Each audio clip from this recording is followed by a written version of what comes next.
In this video, I will show you how to reset password on Windows 10, Windows 11 or desktop. First go to search bar, here type change password. So this option show you go to system setting. Direct open sign in window your computer, laptop, window PC. After that click sign in with a PIN and then click I forget my PIN. This window open.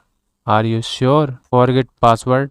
Continue. After that your mail ID is send code 4. Here type mail ID. Full mail ID here type. After that send code click. Your mail ID a send code. Here type. I open mail ID. You can see I have received the code and copy here paste and sign in. After that create pin, a new window open.